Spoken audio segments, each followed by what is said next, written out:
Gibbs.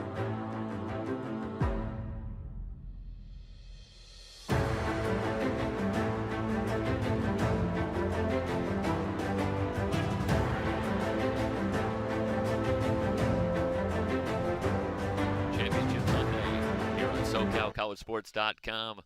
The 3C2A Soccer Championships will lead off with the Women's Championship game featuring Hartnell and Cypress coming up.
And we welcome you to a cold and foggy Walnut, California for Championship Sunday here on SoCalCollegeSports.com.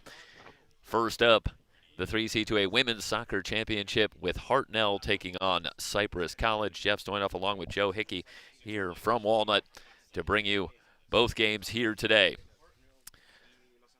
A matchup of Hartnell and Cypress. And Joe, are you there with me yet? Let's check in. I believe so. Can you hear me, Jeff? See if we're still working on getting Joe. Okay. I can hear. I'm not I hearing can hear you him, just so. fine. You hear me, sir?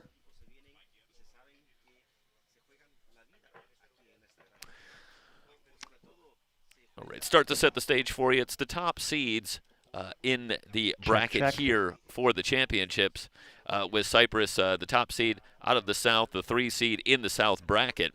But they come here as the top seed, and Hartnell, the number 2 seed in the North, and the top seed here in the championship bracket. So a matchup between Hartnell and Cypress, and something of an oddity in that this will be the second meeting between the two teams. They met back on September 2nd at Hartnell, a rare North versus South matchup. So a rematch here in the championship game.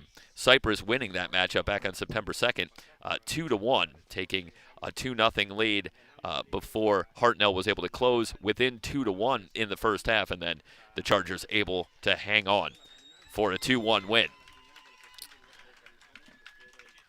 As we said at the top, foggy conditions here at Walnut, so we will do our best to keep you up to date on what is going on in the game. But visuals can be a little bit difficult here, as you can see on your screen, depending on which camera angle we have. The fog starting to lift a little bit, but I stress just a little bit.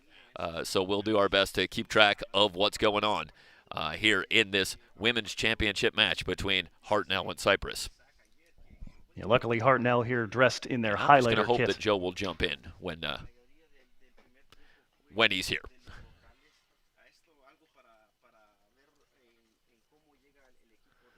In the meantime, we're getting set to go. Hartnell in the yellow jerseys. They'll work it.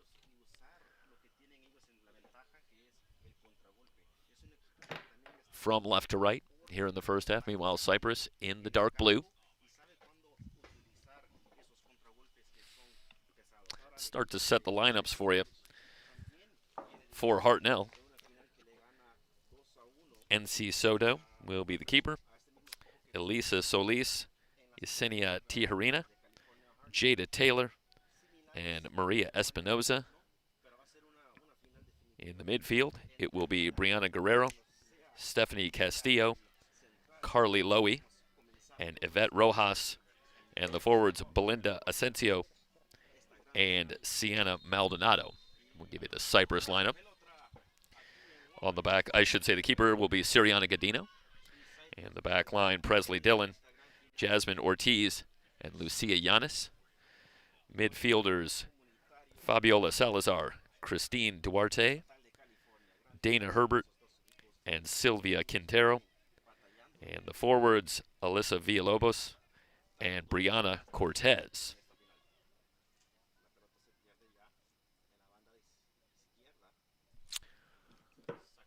Just underway.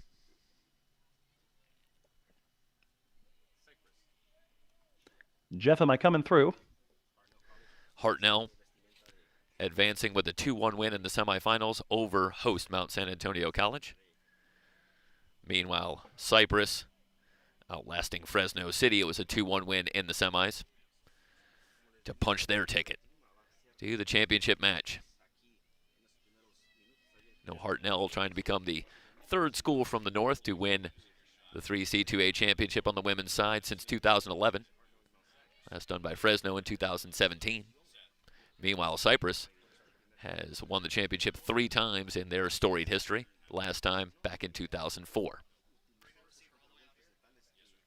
Lead pass too strong, and we'll have a throw-in.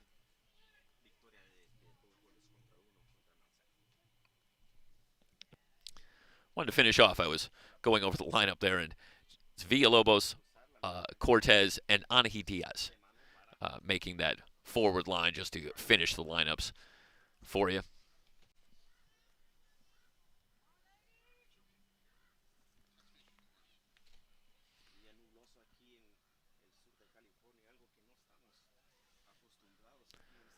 Chargers coming with the throw in. It'll be Dillon working down that far side, trying to lead Villalobos.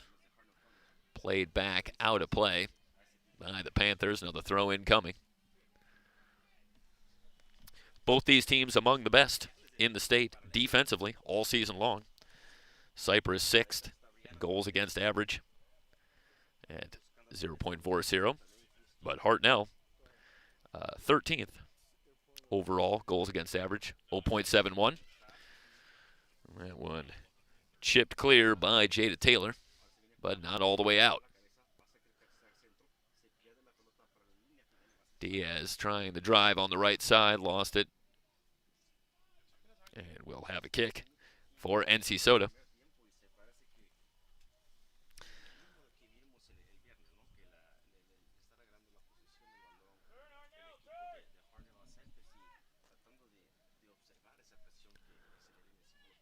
Now toward midfield, Diaz able to head it back. Lead pass into space, and a foot race won by Giannis, who's able to play it out. Throw in coming. Meanwhile, Maldonado still down for Hartnell. And they will take a look, and it looks like she's holding her left shoulder. That was a pretty significant collision between Giannis and Maldonado. And it's a slide tackle there by Giannis, and I don't think there's any intent, obviously, on Giannis' part, just high speed and a collision, and Maldonado did go down hard on the slide tackle, and they're going to take a look at the shoulder, and obviously there's some significance there. So we'll take a brief timeout, step aside here while they look at Sienna Maldonado.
All right, ready for the throw-in after Maldonado is able to walk off the field.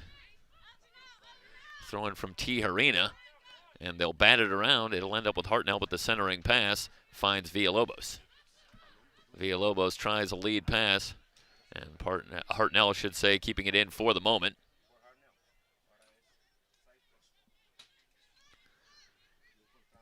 Salazar going to work the right side, but the pass intercepted. Hartnell working on a counter.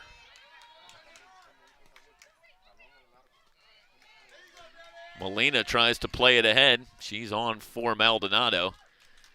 And the cross from Asensio knocked out of play, and we will have our first set piece, a corner coming for Hartnell.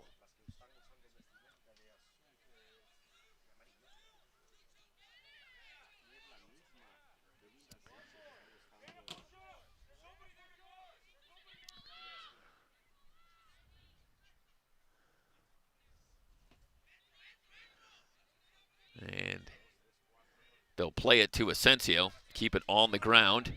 Out front, one-timer sent into the box by Tijerina, but the Charger defense able to send it back out. Want to play it in once again, top of the box.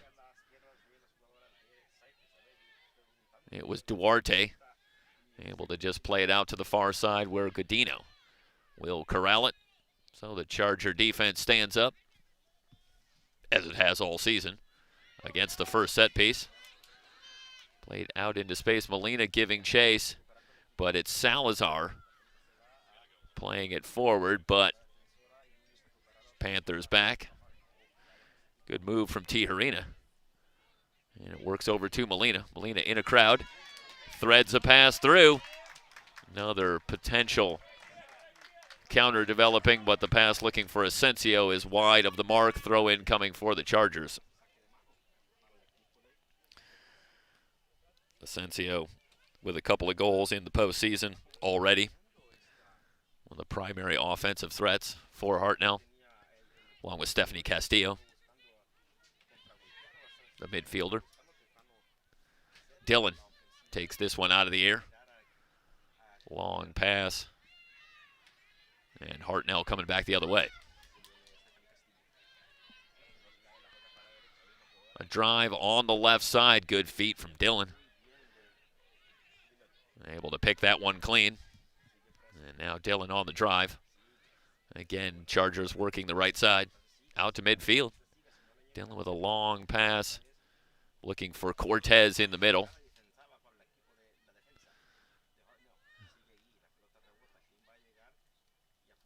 Eventually won by Hartnell. Long pass. They want Asensio in a race with Jasmine Ortiz. And Ortiz with a great tackle. Asensio wants a call, but Ortiz has it cleanly. Again, another long pass, but the Panthers able to intercept. Seen the Chargers try a couple of long passes early, but so far, the Panther defense has stood up as well. Again, this is a matchup of teams that statistically have been perhaps more reliant on their defense all season long. Neither team in the top 20 in scoring this season. Well, what's the old adage? Defense wins championships. Holding up again with these two teams. Just one win away. Throw in coming from the far side.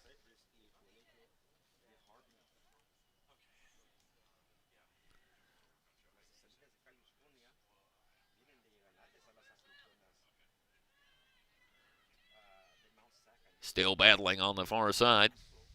And played out again, and it'll stay with Cypress.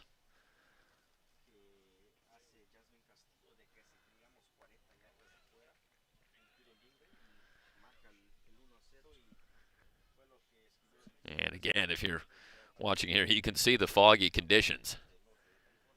And don't know how much impact it will have on the play on the field, but it will affect the ability to watch. We can say that much. Centering pass sent back out.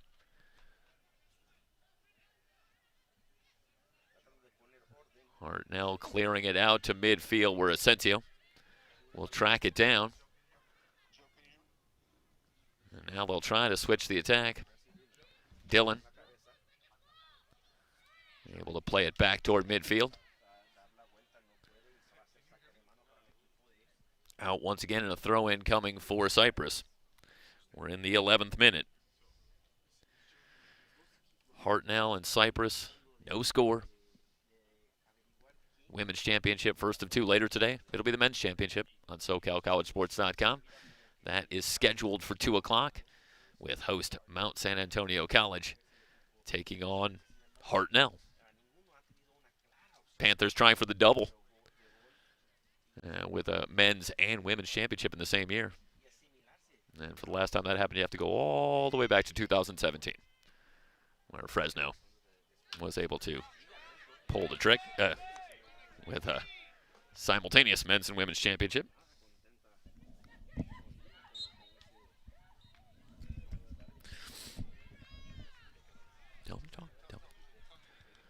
And Joe Hickey is joining us on the broadcast, I'm told. Yes, can you hear me now, Jeff? I can, and more importantly, everybody else can. And So good to have you. And for this intriguing women's championship matchup, I made the point earlier, as I'm sure you're aware, that a rematch here between these two teams of a matchup early in September. And it'd be interesting to see to what degree that has an effect. Two teams that will not be seeing each other for the first time, as is often the case in a championship match. Well, I know when I talked to the coaches from Fresno and Cypress, it was the same sort of idea of, yes, we've seen them, but how much can you really learn in September about a club? Everybody's really had to develop over the course of the year, particularly on some very freshman-laden teams. Now, Hartnell's got a great deal more experience than a lot of the clubs out here. 10 sophomores, 3 of them actually were freshmen in 2018. A lot of them getting ready to transfer this spring. So it is a bit of a matchup of green players versus those who've known each other for a good long while. Yeah, the other amazing stat about Hartnell, going back to the early September matchup with Cypress, was after that loss, Hartnell was 0-2, and they're now 21-2-2. So talk about turning it around, and that's also very similar to Fresno, which we saw on Friday, that also started out, I want to say it was 0-2-1. And then just turned it around amazingly throughout the season. Yeah, I don't know if it was the case with Fresno, but for Hartnell in particular, Coach Ivan Guerrero was telling me about a few COVID-related absences that they had early in the season that conditioned what they were doing. And both of their losses against Clovis and against Cypress were very, very close affairs. One of them on what essentially was an own goal, another on a 92nd minute PK. So they are, just by like a whisker away from being undefeated at this point in the season. Yeah, well, if they can get one more win here today, I'm sure they'll take the 2 losses. No problem. Yeah, well, and a lot of coaches I've talked to this week have commented that the early season adversity has served them pretty well in terms of, getting a chance to see what you have and what your players are really made of. Yeah, you have the decided feeling with this matchup in these two teams. We talked about the defense that they've played all season long. That there might be a fairly long feeling out process here, and I think neither team is going to be inclined to want to take steps where they might make a mistake, because one mistake can kill you with these two teams. Lead pass. Absolutely. And Godino able to come out and take it on the hop just in front of Maveen Molina. And one of the things I caught on to during the handful of matches I've gotten to see involving these teams is they both really love to sit back, soak up pressure, and counterattack. When you get two teams like that against each other, that can really lead to either an incredibly chaotic start or a rather dull start. Yeah, it was interesting going back to our match on Friday between Cypress and Fresno, as that was two teams that also had that similar kind of dynamic, like to be very solid defensively and then look for quick counter opportunities. And it was exactly the opposite of what you would think. It was a back and forth affair in the first half with both teams generating multiple counters. So yeah, it just goes to show what you're talking about. You never really can tell how a dynamic's going to play out between two teams, even if they have a reputation for one style of play or another. Yeah, well, the interesting thing here when you do have that is that it does kind of become a question of who's going to take the initiative and decide they really want to try to possess the ball, try to bring some numbers forward in attack. And usually someone does that either to rein in chaos or to try to unlock a very tight, very chess matchy game. Yep. And oftentimes when one team deviates from their personality, it's usually advantage to the other side. Another drive coming from the left side. Into the box and a one-timer to goal! In the 16th minute, Asensio finishes it off, and Hartnell grabs the early lead. And look there, the Belinda Asensio and Carly Lowy combination there. The number 24 over on the left, I believe, pulling that one back into the 6. Asensio getting it through a maze of legs over there. And Asensio, the 2018 Conference Player of the Year, the assist woman Lowy, the 2019 Conference Player of the Year. There's some pedigree right there, and it leads to the Hartnell advantage here in minute number 16. Yeah, as you say, it started with a very solid drive from Lowy, getting around the edge, getting around Presley Dillon, which is not easy to do, and able to get in from the left and then into the sea of legs in the box. But it was Asensio who finds the back of the net once again, and Asensio right back on the attack, has Molina in the box but can't find a way to thread it through. Instead, they'll try to get it to the near side. Molina giving chase, but it's played out by Cypress as Dana Herbert able to clear it out. We'll have a throw-in coming. Of course, the time immediately following a goal, some of the most chaotic moments of any soccer match. And you saw Jasmine Ortiz there, the center back. Coach Urtarte says that's the rock of their club, their MVP for sure, bringing Asensio to a stop there to try to arrest that immediate search for a second goal. Rare situation for Cypress, trailing, giving up a goal at all. But now they will have to fight back from a goal down. Plenty of time here, as we're still fairly early stages here in the first half. Throw in coming from Castillo. And Rojas tries to flip that one into the box. Hartnell will play it back out and reset. Shot coming from way outside. And an easy stop for Cadino. I don't know if you saw there in the background as we were awaiting that throw-in, Belinda Asensio out of the game at this point. She may be nursing an injury. She left the semifinal just before halftime, and while she did play in the second half, she looked in very rough shape when she came off the field. She's replaced, though, now by Jasmine Castillo, and for my viewpoint, Castillo coming off the bench was the MVP of the semifinal. Not only did she have the banger of a goal to put Hartnell up 2-0 just before the halftime break, she also was responsible for earning the 30th minute free kick that opened the scoring for the Panthers. So a very big impact player off the bench in a little earlier than usual. Yeah, right she's now. dynamic. She's already got a couple of goals in the postseason, and another playmaker, and not entirely dissimilar from the way that Cypress likes to use their leading scorer, Brianna Cortez, who, as you're aware, comes off the bench on a regular basis, preferring to watch for a few minutes before she comes on. She started once again here today. Yeah, it was a little bit of a surprise to see her in the starting lineup. Both of these, after everything I'd seen, had not started in the playoffs before this, and it only started about half of Cypress's games this year. Every time you see someone come off the bench with 25 goals to their name, you're like, that's got to be a typo, right? Something's got to be wrong with that. Yeah, it does kind of produce a double take. You think, well, but it's interesting to hear Brianna Cortez talk about it, herself saying that the preference is that she likes to watch and get a feel for the game, which, makes a certain amount of sense. But it shows that sometimes there can be a preference that's a little out of the norm in a player that prefers to come in. And when you think about it, being someone who comes in who's an offensive threat, also you see players at differing levels that sometimes come in only later in games, and maybe where there's a little bit of a fatigue factor and they can come in a little bit fresher, and it makes them even more dangerous. In the meanwhile, there in the background, we've got another Hartnell Panther. I didn't get a chance to get a look at the number, but after Sienna Maldonado leaving with the shoulder injury, player over there on the far left of their defense, which might be Maria Espinosa, carried off, unable to put any weight on the left foot. Fog starting to lift, and it was another big collision with Villalobos.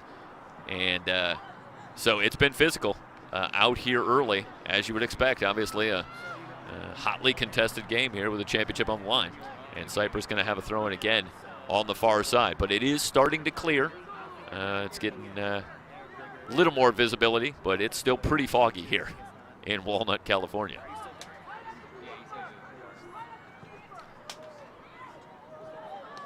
And that one through the box and to the near side where Cortez will track it down. Cortez trying to work around a double team. Looking for a lane, now does get one on goal, and the save for Soto. One of the very first looks for the Chargers in terms of getting a shot on goal here in the first half, as we are in the 25th minute. Well, and Cortez, somebody that Coach Utarte told us, just an incredibly talented player and somebody who can create something out of nothing at any time, and it almost doesn't matter how the game has been going for her. She'll conjure up something out of nowhere when she's been kind of laboring for 30 minutes, and you just sit there and say to yourself, well, where did that come from? Yeah, well, that was a little bit of what we saw on Friday. She scored the first goal, and it was a set piece from about 10 yards outside the box, and a magnificent shot from that spot, hooking just inside the post. to get Cypress on the board. They would go on to lead 2-0 before. Fresno did get one back, but ultimately fell short at 2-1. And of course, also on our air about a week ago, had the knuckling free kick that sent them to the Final Four against Saddleback.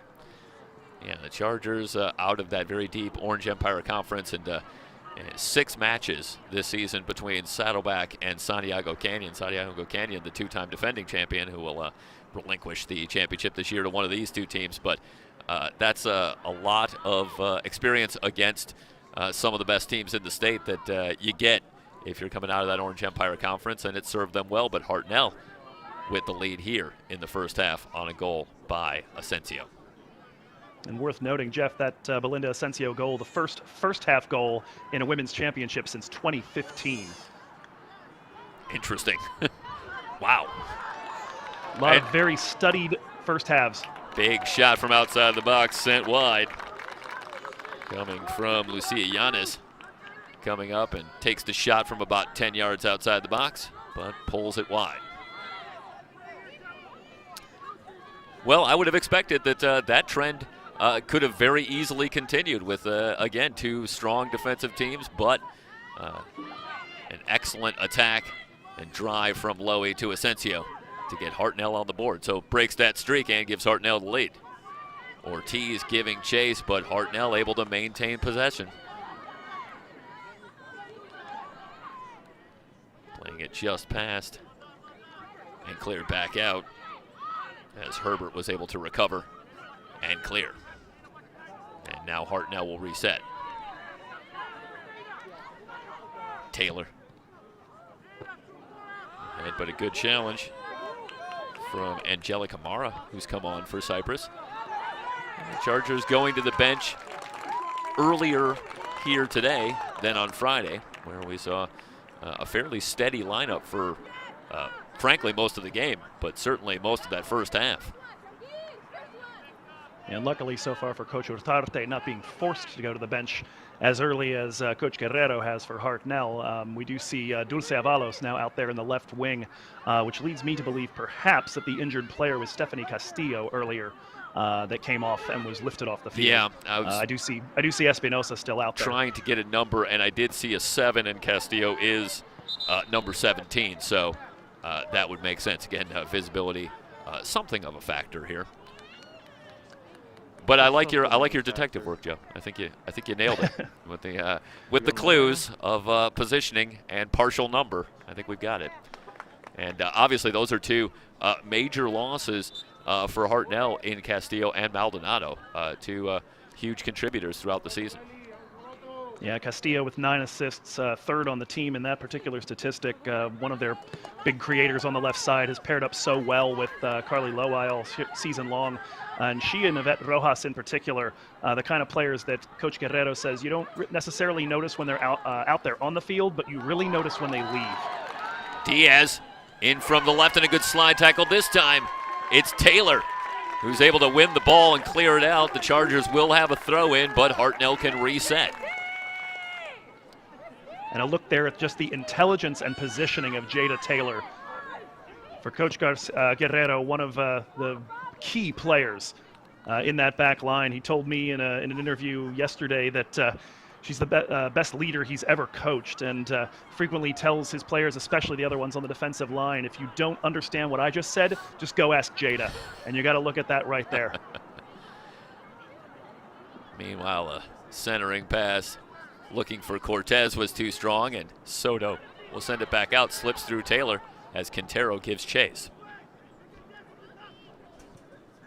Compliments, by the way, to the expert camera work here on SoCalCollegeSports.com. That was a absolutely outstanding look at the Jada Taylor slide tackle coming right into your living room.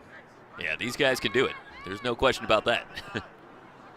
Giannis tries the long pass, but Taylor again will clear it out. And the throw in coming up for the Chargers here in the 27th minute. Over the head of Diaz and played out once again. Rojas sends that one clear, and obviously Hartnell content to be able to set up their defense and give the Chargers a throw in. Quintero can't work it through a double team. Sent clear, and there is Asensio back out on the field, so that's a great sign for Hartnell. Lead pass, and great effort from Castillo. Castillo now on the drive, in from the left, high shot to go! Just under the crossbar. That is unbelievable from Jasmine Castillo. And that is a goal there that almost looks like the combination of both goals she was involved with yesterday. The work there to get by Dana Herbert, and then the tough angle banger into the roof and side netting. A very similar run to that is how she earned Brianna Guerrero's free kick. This time refuses to go down and says, I'm going to do this myself. Shades of Friday night for Hartnell as they have grabbed a quick 2-0 lead. And now they have that cushion. Moving forward, they were able to hold off Mount San Antonio College on Friday to earn their spot here. What a great angle that is. And indeed, just into that side netting right under the crossbar. You can't place it any better. Godino, the keeper there, she lays out going after that one, but that's a perfectly positioned shot, and not a whole lot you can do except look up at a 2-0 deficit if you're Cypress. And Godino got a fingertip to it, just not enough to push that over the bar. That thing was moving at a rate of knots, though. Yeah, and you make the point as well, and that started with a great individual effort. You talk about the shot, but winning that very much 50-50 ball against Herbert, and the tremendous effort to maintain possession, keep her balance, and then the drive and the shot. Put that one on the personal highlight reel. Hey, that could make the team highlight reel, I think, as well. But indeed, what a sensational effort that one played out off of the right foot of Diaz. It's out off of Hartnell as Diaz can't get a drive going. I'll be interested to see here if Coach Huertarte moves Brianna Cortez into a different spot on the field. I know at this point Cypress are going to have to score a few, but they've used Cortez in all sorts of positions. She's ducked back into the midfield in order to see a little more of the ball. She's even played a good bit of center back when they've been trying to preserve a lead. Yes, that's exactly. You wonder if they might. Yeah, I'm sorry, Joe. I was going to say that's exactly what we saw on Friday. Meanwhile, a one-timer just sent wide. You wonder if they might take a shot at putting her there just to stem the bleeding for the last 15 minutes. So far, though, leaving her up front and letting her have free reign to try to find the game. Meanwhile, fans may have noticed that Stephanie Castillo was back out on the field as well for Hartnell. So both Asensio and Castillo have returned. We have not seen Sienna Maldonado since she left the game very early on. Long throw in, cleared back out to the corner where Herbert will let it go. Yeah, Herbert's got a pretty good long throw, but she likes to use that from a little bit further up the sideline. Instead, she'll try a shot here from outside. Playable for Soto, who will hold as we move into the 31st minute. Hartnell with a 2-0 lead. Long pass. Asensio on the drive. Ortiz with her. And she'll back out. Look for Castillo. Castillo at the top of the box. Putting it on the right foot. Still on the drive. Now a shot just wide. Well, that was the two dynamic attackers between Asensio and Castillo. And how about Castillo maintaining possession and getting a shot on, but just missing? Yeah, the perseverance there to find space for that shot. If that had found its way into the back of the net, I don't know. If you're a neutral, it might not have been as interesting of a game going forward. Or Cypress would really open up the throttle. Let's see what that could look like. As it is, they've got to come up with a couple here to get themselves back. This is Castillo again. Jasmine Castillo. And down she goes, and Dillon comes away with the ball for Cypress. Slide attempt by Asensio. Cypress maintaining possession, but now the pass off the mark. Back to Asensio. Lead pass, looking for Jasmine Castillo, played out by Villalobos, getting back for Cypress. And Villalobos, a player with a non-stop work, lots of energy, but she's actually the one now having to pull back just a little bit instead of Cortez. They've used her in a bit more of a deep lying position, sacrificing a bit of offense to try to do something about the havoc Jasmine Castillo is wreaking on the left side.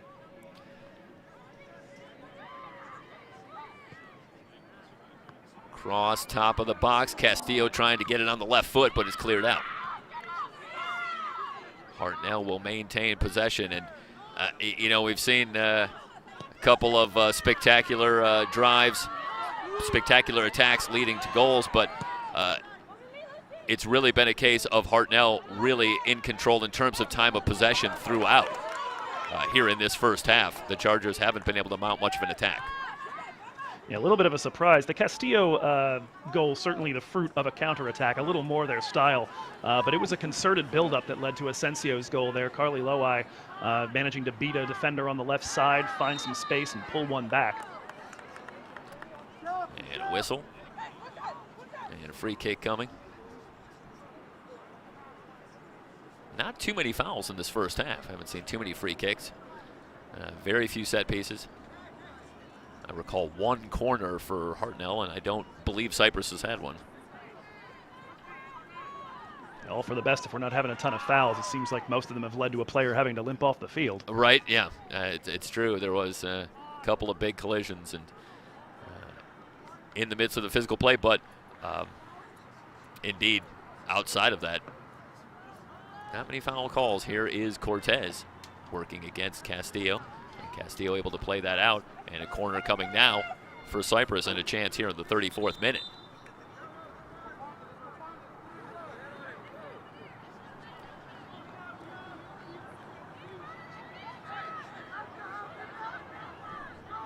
We'll see if it's going to be, will it be Dylan that will come down and take it? Or?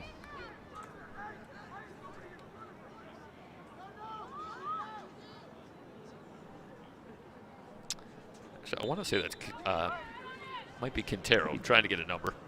Either Quintero or Dana Herbert. Right, we're down to two. And here it is, sent in near post and played out quickly.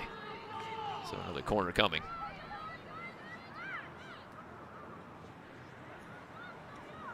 Just the body language right now from Hartnell College. They look absolutely calm and at home here right now. And you can imagine a 2-goal lead does that, but sometimes it springs you into all manner of, of jangly panic. Looking toward that near post, and Soto out of a crowd emerges. And she will launch back toward midfield where she'll find Asensio, and Asensio takes that one off the face, and a loose ball back to Hartnell. Long pass played in. Ends up back outside with Diaz. Diaz on the drive, forced out. That's a good job trying to get around Tijerina, and Tijerina does a good job warding off Diaz and stopping the drive. Yeah, Tijerina back in, had hardly missed a game over the course of the regular season, but was out due to injury on Friday, leading to a surprise start for Victoria Pelaggio, just her first college start coming on the big stage. Acquitted herself well, but I know that Hartnell are going to be happy to have the expert back there at right back again. And it's obviously working here in the first half with the 2-0 lead. Another throw-in coming. And you get the sense now, as you've seen the Chargers have throw-in after throw-in in the first half, that this is not simply on the odd play by design, but very much part of how Hartnell likes to defend, especially near the sidelines. It seems as though they're quite happy to play it out, set up their defense, and get themselves ready again, giving up those throw-ins. And as I say, it's not uncommon, but it seems to be something that Hartnell does on a regular basis. Villalobos out to Herbert. Looking for Giannis. Giannis can't get there in time as it's cleared out. Tijerina able to clear.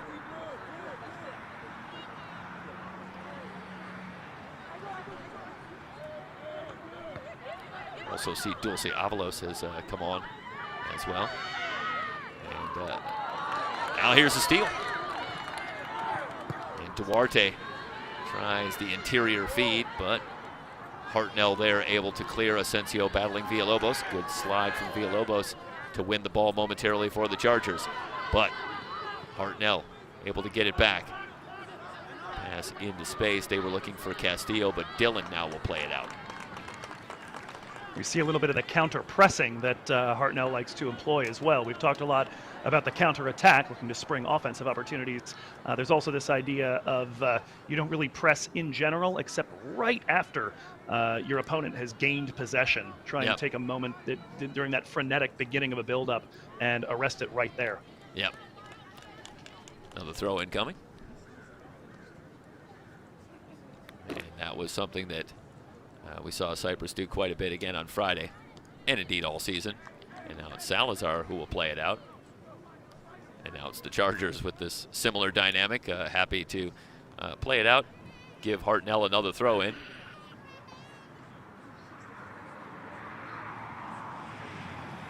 In the corner for Asensio. Quickly, Ortiz is there.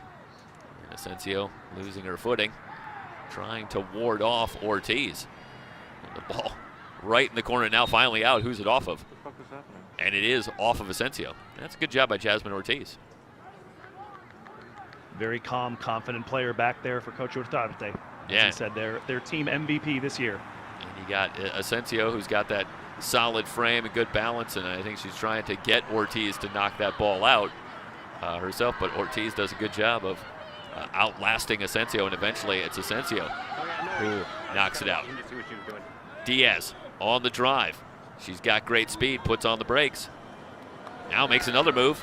Diaz looking for a cross, but can't find a lane, and now it's out of play. It'll go back to Hartnell.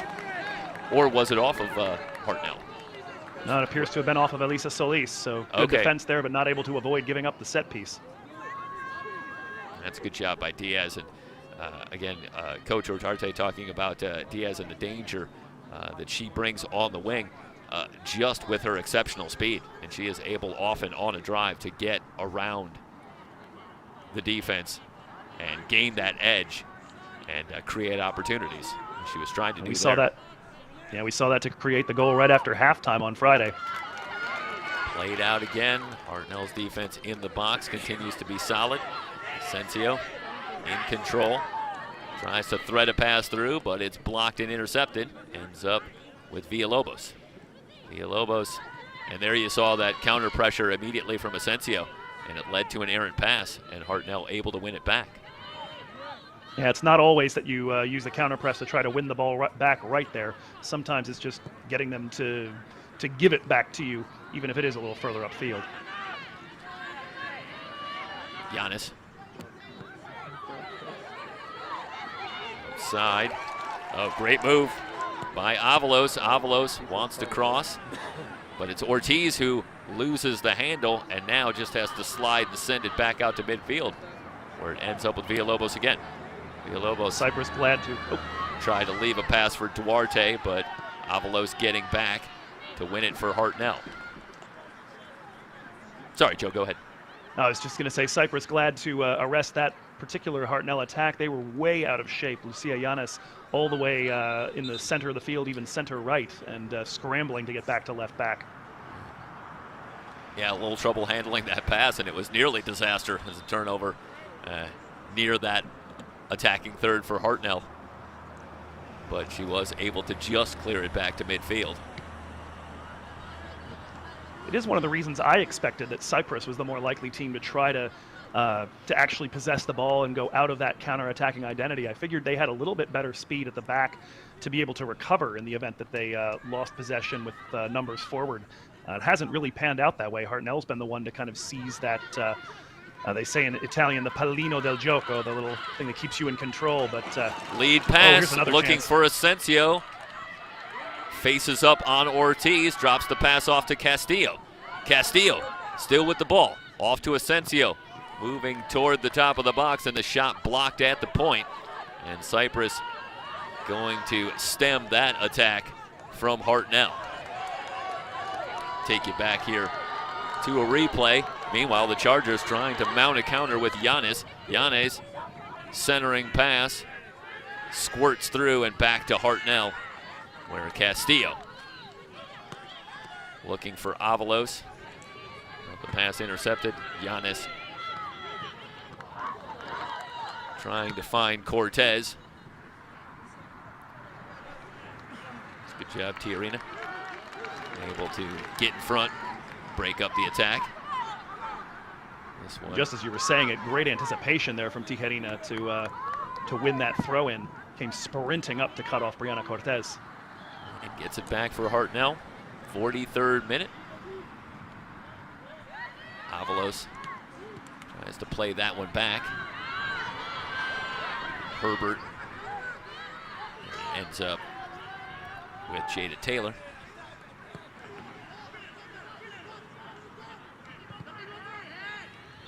Diaz with the block. Throw incoming.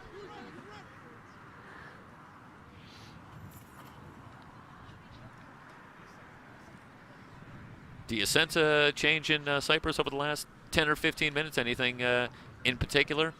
Obviously time not a huge factor yet. We're late in the first half, but they are down 2. It doesn't seem to me like they're particularly concerned about having to get on the board by halftime. As you said, the time doesn't seem to be the issue. I think they just want to kind of get the organization, get the details right again, and just try to get their head back on straight. That bang-bang from Asensio and Castillo could leave a lesser team reeling. And I think Coach Ortarte has a good, confident group of players. They know what they're capable of. They know it's going to be an uphill battle, but they've got the weapons to make it happen. Herbert's lead pass looking for Rodriguez. Too strong. Of course, if they can sneak one by halftime, they'll be delighted to do so. Yeah, they'll take it. Into stoppage time here in the first half. Hartnell, the 2-0 lead. That was off of Hartnell, so a corner coming, and another chance here for Cypress. They haven't really been able to generate a good look off of any of these corners in the first half. But if you're Hartnell, you don't want to keep on going down this road. Into the box, looking for that near post again. Hartnell able to clear now all the way out.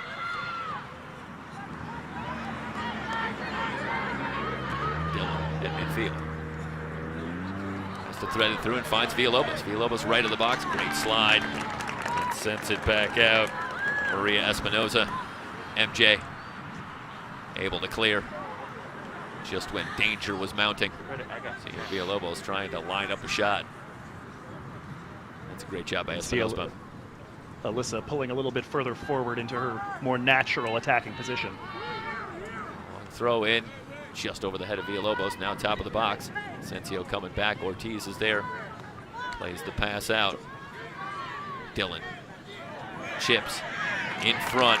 Soto, who has shown some good hands in a crowd a couple of times here in the first half, and again, aggressively goes after this ball, but right there and sure-handed. That's one that can easily squirt away from you, Joe.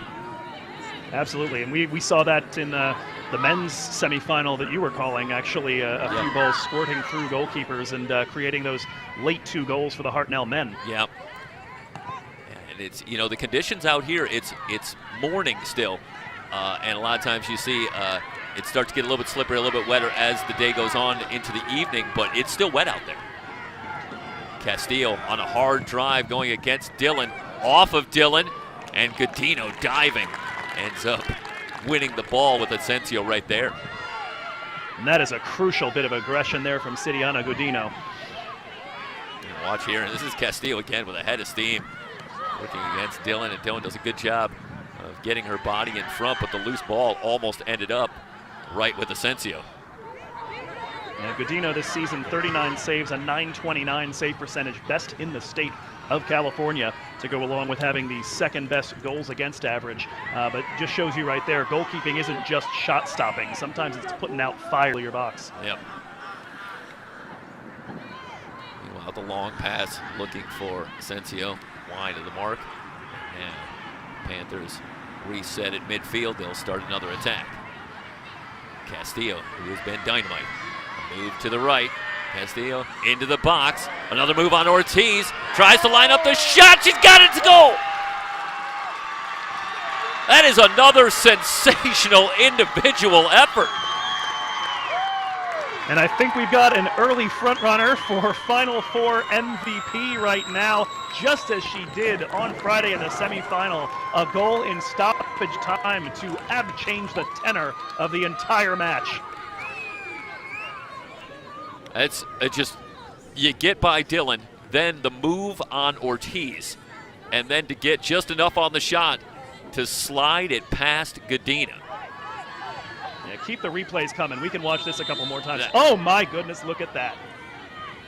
And that is Jasmine Ortiz, the brick wall that has been responsible for so many late game-saving plays for Coach Ugarte, and that's who just got dusted by that. That is a quality move from Castillo. Yeah, getting there. It looked like Herbert was trying to get over and just could not get there in time. Meanwhile, there's a shot that almost sneaks through from Cortez, and it's Soto who ends up having to make a diving stop. And wouldn't that have been a crazy way to finish a first half? Here's a shot that looked like it had no chance, and all of a sudden, that was heading toward the far post. Yeah, it looked like a bit of miscommunication there from the defense. That ought to have been cleaned up before it got to Soto. Castillo has been the story in the first half. Asensio able to slip past Ortiz, and now Ortiz will send that one out of play on the far side after Asensio had gained inside position and was ready to start a drive, but Ortiz with a good recovery. That's a little more like what we expect out of her. Yeah, you almost wonder if Asensio was a little bit surprised that she had worked her way clear, because there was a little hesitation that I think allowed Ortiz to get back. Long lead pass. And Castillo trying to track that one down, but it's Godino who will get there first. Cypress having to defend in numbers there. And the double whistle, we are through the first half, head to intermission. Hartnell leading Cypress 3-0, the 3C2A Women's Championship here on SoCalCollegeSports.com. Quick reminder, you want to stay off of the field during halftime. You also want to remind you that the elections are located on the far side of the 45, far side of Yield, over by baseball softball.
start of the second half. From Mount San Antonio College, the women's championship, Hartnell and Cypress, and the Panthers with a 3-0 lead on a couple of spectacular goals by Jasmine Castillo, and another one from Belinda Asensio en route to this big lead here as they head into the second half. Jeff Stonehoff, Joe Hickey back with you.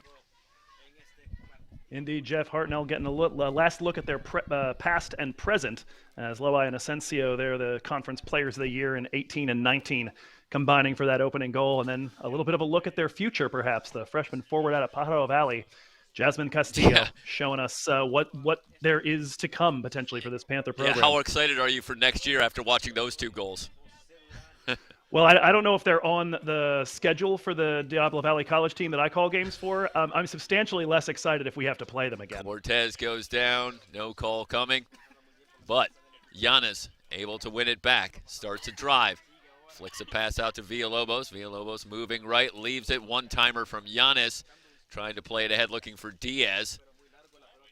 Hooking into the corner, Diaz able to recover. The Chargers still on the attack. Early stages, second half. Chipped out front, played back out by Espinoza. Partial fan as they try to send it back in. Allows the Panthers, and that'll bring a call every time. Jasmine Castillo, little forearm there. If I can call it, it's a call that's coming. I think, Joe. If I can see it, it's a good sign that you were a little too active, maybe, and gonna get the foul call. Well, Castillo, we've seen already, that's the way she plays. That intensity is a big part of how she won that 50-50 ball with Dana Herbert on the breakaway that led to goal number 2 for the Panthers here. And Castillo at this point now involved in 4 of the 5 goals the Panthers have scored here in Walnut over these 135 minutes. And those last 2 in particular have them with a hand on the trophy, just 45 minutes away from their first ever state title. Yeah, I think anytime you get to the championship match here, and at any level, and certainly here in the 3C2A, you're anticipating a game that's going to go down to the wire, 1-goal type of affair, and this is a surprising result, if for no other reason than you don't expect to see a team having this kind of success against a team like Cypress.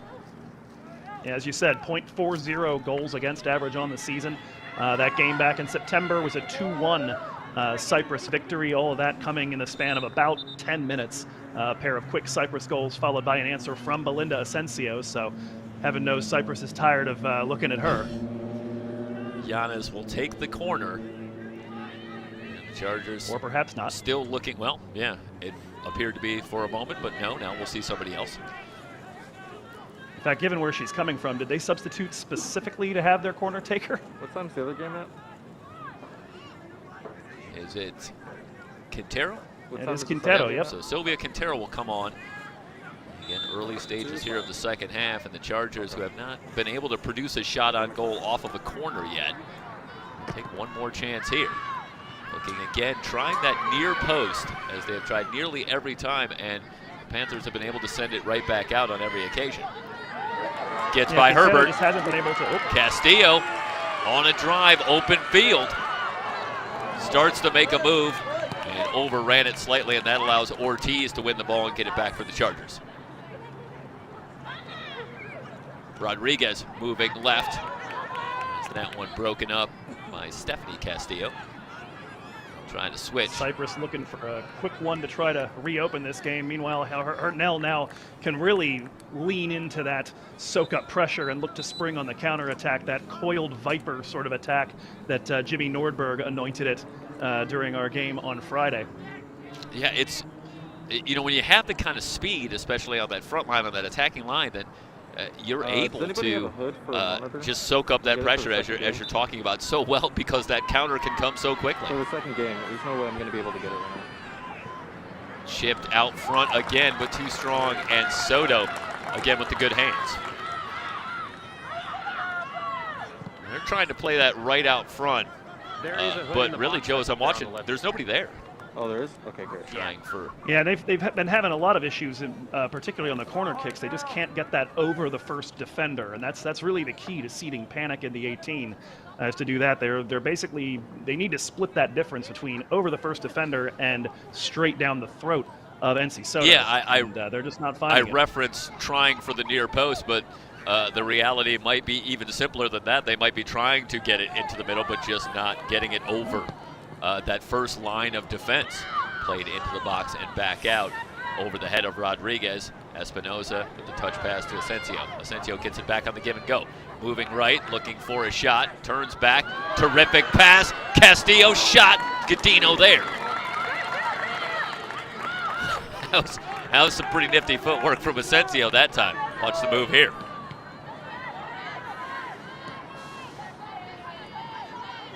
Just a tasty layoff there to Stephanie Castillo, and with Jasmine Castillo already on the score sheet twice, she figures 2 Castillo better than 1. Right. I think Castillo there, I wouldn't be surprised, Joe, if she'd like to have that shot back. She had a great look and kind of fired at center there, right where Gadino was. And I think that Castillo maybe just thought she could just power one past. Yeah, and you can imagine that for a team like Cypress right now, they might need to just make sure it gets on frame and hope for some happy bounces. Hartnell with a 3-0 lead. Target a corner. You're not losing a whole lot if you don't get it in, but there's so much to gain. Indeed. So a chance there for Hartnell to push the lead even further, and now they're back on the attack again. Castillo gets inside, in from the left, looking for a cross, overshoots Asensio. And the Chargers dodging some bullets, even down 3-0 here early in the second half.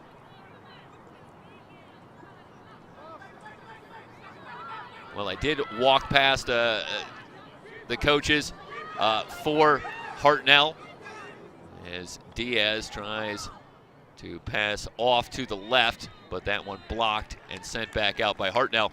And I heard the familiar refrain, I'm sure, Joe, that you've heard many times as they were walking past, and just a quick conversation between the two, and they said 0-0. And you know, at Hartnell, right, it's they're not thinking of it as 3-0. They want to impress that they want to think of it as still 0-0. That's the way to keep the intensity up and make sure that Cypress don't nip one quickly here to try to change the momentum of this match. I mean, they generally say 2-0 is the most dangerous lead in soccer. 3-0 feels a little bit better, but against a team with the firepower of Cypress, and especially with quality players like Diaz and Cortez, 3-1 would start to feel really unsettling all of a sudden. Diaz able to pass it to herself, looks for the cross, but it's blocked, and now Taylor will emerge with Hartnell. Hartnell trying to maneuver it out of their zone, get it across to Castillo. Castillo overruns the ball, tries to recover, able to ward off Yanez. Castillo on another dribble drive. Moving back to the right, Castillo looking for the center. Ball poked free, it's loose and sent back out. So the Chargers able to dispossess Castillo that time, though Hartnell still in control. Chipped out front, looking for Asensio on the drive. Recovered by Rodriguez, but off to Espinoza. Hartnell continues to dominate in terms of possession. And there is that counter press again, taking it straight off of Rodriguez and looking to build a little something down the right. Again, looking for the cross, chipped in. Back out. And Cypress just can't get it away from Hartnell. Another attack developing, give and go. In on Gadino, who stones the shot. Castillo denied again. That was another great look for Castillo, but this time it was all about Gadino and a tremendous block. I'm trying to see who that is on the entry pass. That's Rojas and Castillo on the combination. Those are the two we talked about a little bit at the beginning of the match. They were in the starting lineup today. They entered more or less together in the semifinal, and those two not always flashy, but combining beautifully right there. Well, I've seen a couple of spectacular individual efforts, and here in the second half, it has not produced a goal as Asensio sends this one right out front. And played back out. Villalobos gets it from Herbert. trying to lead Dillon, and Hartnell able to play it back. We'll have a goal kick coming. But here in the second half, while not producing a goal, we have seen a couple of tremendous passes leading to outstanding opportunities. Yeah, pretty well one-way traffic at this point. And yeah, the close control has been really impressive from Hartnell. And of course, Jasmine Castillo, almost tired of talking about her, but she keeps forcing us to, because my goodness, the work she's doing winning balls and seeding panic just cannot be denied. She wants that hat trick bad. Well, talking with Dave LaTourette, the associate head coach at Santa Rosa Junior College, who will join us for the men's championship coming up later today, and talking about with these players among your leading scorers usually and most dynamic offensive players, a familiar dynamic you'll see is that good solid frame, good speed, and just the physicality. They can be difficult to get off the ball, and boy, are we seeing that with Jasmine Castillo. She is incredibly difficult to get the ball away from her. Yes, indeed. And look out here, that tenacity earning another free kick, and it was Brianna Guerrero who scored at about the half-hour mark of the semifinal off of a free kick earned by Castillo. Let's see what happens here. Sent in and wide. Trying to hook that one, looking for the near post. And again, you wouldn't think so in a 3-0 game, but the first 12 minutes as we move into the 57th minute, thoroughly dominated by Hartnell already with the 3-0 lead. They are hardly sitting back and resting on this lead. Yeah, we certainly thought there was a chance they'd rest back into that shell, and it maybe looked that way for about 5 minutes. And they seem to have decided yet again that best defense is a good offense. Just keep the ball as far away from NC Soto's goal as you possibly can. And again, they're able to win the 50-50 and go right back on the attack. Castillo with a head of steam, but led herself too much. Still bringing that counter pressure, almost had it back. And Ortiz over and will play that ahead to Quintero. Quintero with a dangerous center, but able to get it to Herbert, and a steal into the box, and a chip sent just wide. The counter pressure relentless, Joe.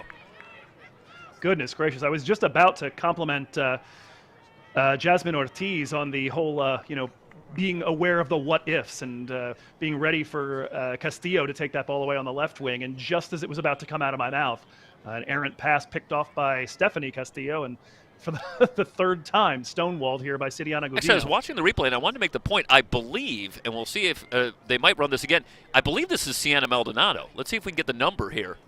Yeah. Oh, you're right. She's yeah, back in the and game. that is obviously okay. A welcome sight for everyone. Maldonado left early in the game after a strong collision with Lucia Yanez, appeared to have an injury in the shoulder area, helped to the side, but to see her on the field here in the second half, that is a great sign. And, she certainly hasn't lost the edge in her play, I think we could safely say, Joe. She gets in there and gets right back after it, and that was another collision with Godino, ultimately, as she tried to get a shot up and over Godino. Certainly, and it's the nice thing about it. I mean, shoulder injuries certainly are they're not comfortable. I've separated mine before, didn't enjoy it. But doesn't look like fun. On the upside, no. But on the upside, you don't really need that part of you. In fact, it's kind of discouraged to make any use of it during the course of a game. So, Yep. The rest of you works, you can still play soccer. Well, as we often say in our coverage, as the Chargers try to mount an attack here, Cortez leaves it for Quintero. Quintero wants to chip it back for Cortez. Cortez on the right, back to the left, looking for a lane. Just led herself a little too much, and the Panthers able to clear. Should be a corner kick coming. But, we often say we have the great opportunity and great pleasure to cover a lot of the 3C2A events here at SoCalCollegeSports.com, and it's nice to be 18 or 19 years old. It's amazing what you don't really think of, when you're that age. Fair enough, yeah. 40 is a far cry. Right, Sienna's back out there getting after it. Meanwhile, another corner for Cypress, trying to get on the board and inch their way back into this one. But Hartnell really grabbed control of this one and have not let go. Again, sent back into the box. It's loose. Taylor heads not all the way out. And this one cleared from just out front of Soto. Well, that one got loose in the box, Joe, but the Chargers just could not put a boot on it. Yeah, we saw this in the state final 2 years ago, Jeff, when you and I called that. The prevalence of opportunities coming off the second bite at the apple. The defense kind of pushes a little bit forward, thinks they've done their job, and you serve one in back behind them. That was how San Diego Canyon got what proved to be the game winner in 2019. Yeah, we saw that on our coverage on Friday of the Fresno-Cypress game, where Fresno City really enjoyed the most success just getting the ball into the box out front and then getting bodies in there and hoping for a ricochet or a ball to take a bounce and end up with a good look. And they were able to do it for their one goal and then produce a couple of more good chances as well later on. So sometimes there's something to be said for just getting the ball in there and then seeing what you can get out of it in the simplest terms. Absolutely, and certainly a better-looking ball coming from Lucia Yanes on that last corner kick, finding friendly heads in there. Another set piece coming, and again, it's a low entry that Solis is able to play out. We do have a whistle, and it'll go back to Hartnell as Asensio gets back up. Moving defending in numbers at this point on the corner kicks. Yep. Nothing to lose. Go ahead and push everybody back there.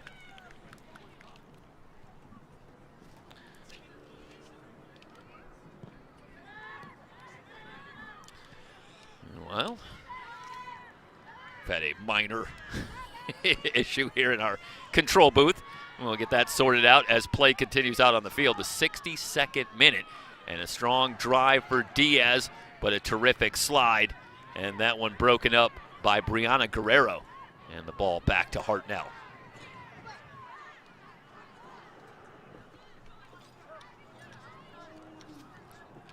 Chargers have picked it up in the last few minutes as at a certain point they're going to absolutely have to. They're still trailing by 3. Villalobos, hard drive to the right, but giving chase, it's Espinoza, and Espinoza able to force that one out of play. It'll stay with Cypress, but Villalobos could not get that ball into any kind of position to generate a shot.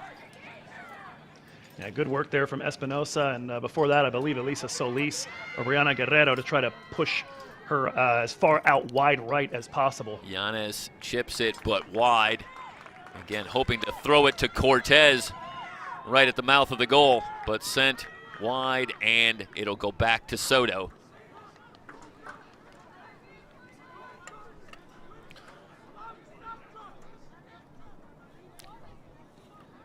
Soto will have a kick. And so far, one of the big virtues for the Hartnell defense is they've managed not to foul a ton, and they've yet to give up a nasty-looking free kick opportunity to the boot of Brianna Cortez. Yeah, and it can't be underestimated. Something that you absolutely have to avoid if you're playing this Charger team. They're so good on set pieces. This is Cortez moving back left. Good footwork, tries to thread a pass through, looking for Villalobos. It is briefly intercepted, but goes back to the Chargers. Dillon wants a cross played out by Hartnell.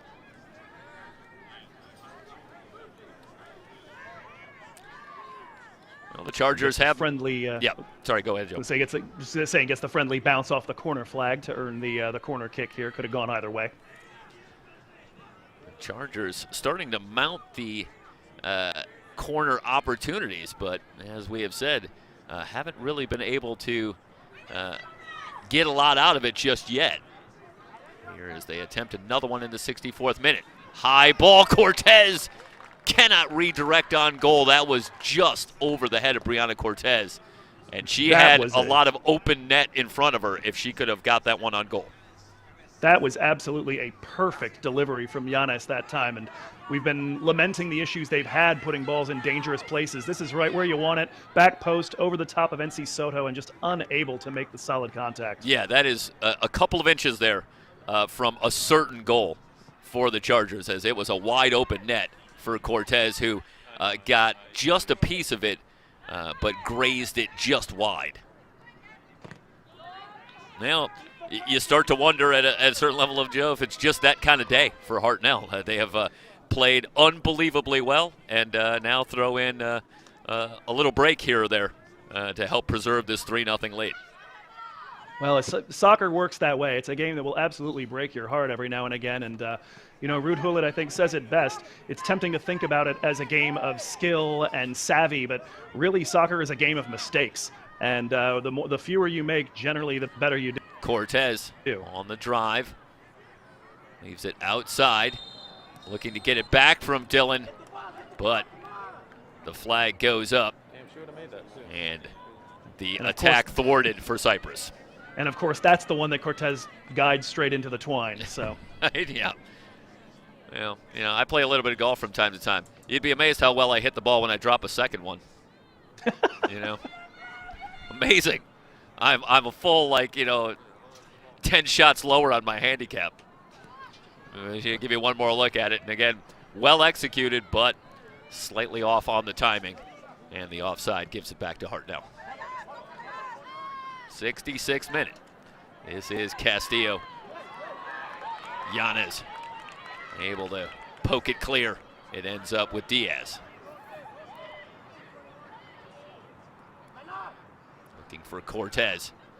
Cortez behind on the pass, trying to fan that one outside.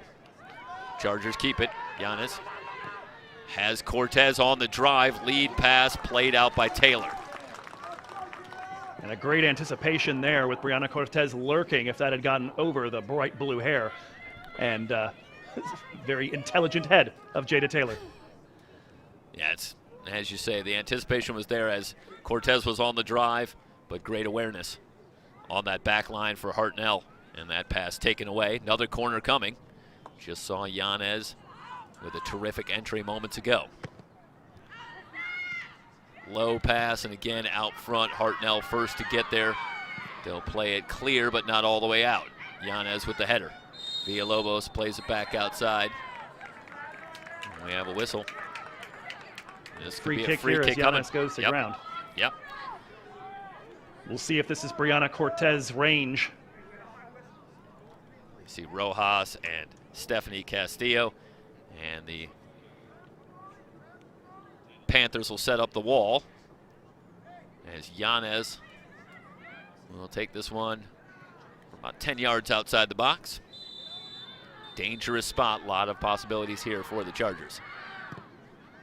Chip near post, trying to slip that one in the corner, and it looked like Soto able to just get a piece. Might have got a little help from the bar.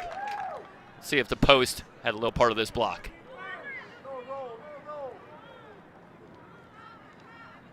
No, that's all NC. Yeah, it's entry pass sent wide. Dylan giving chase.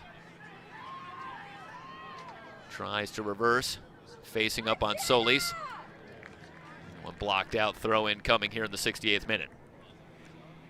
Coach Guerrero told me, NC Soto doesn't have an elite save percentage as far as the rankings in the state, but her MO has been to come up really, really big once or twice a game when they absolutely have to have a stop, and did it against Sierra in the late going after a 3-0 advantage had turned to 3-2 in the final 15 minutes.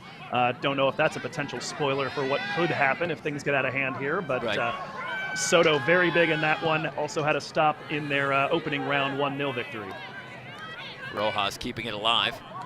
Castillo to Asensio.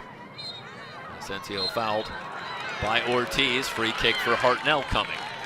Yeah, I've been impressed with a couple of saves here from Soto. More so in the concentration with bodies all around her. Good hands, as we've talked about. And it is a decided skill to come up with the ball when you come off your line into a group, to emerge with the ball and not let it get away where then you can have a great opportunity come up against you. Those don't show up on the stat sheet. Sent wide. Trying to play that one toward that far post. And a kick coming for Cypress.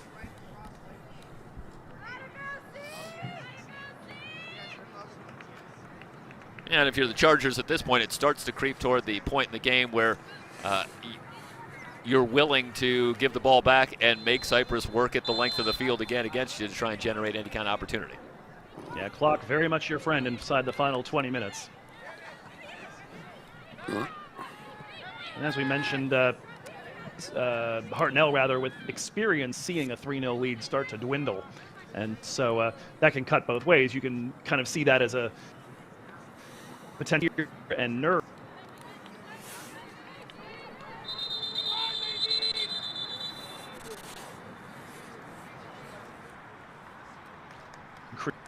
If Cypress get on that very vividly remember.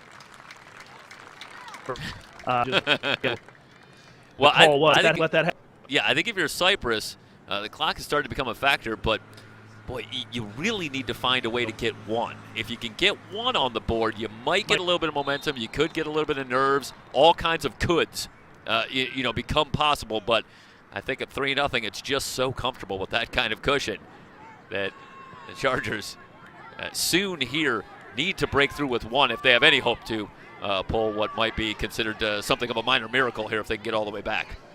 And that's where that Cortez miss hit on the corner kick and the eventual goal that did find the back of the net canceled out by the offsides on Presley Dillon. Those both hurt because those were some big opportunities with about 25 minutes left to start to seed a little panic.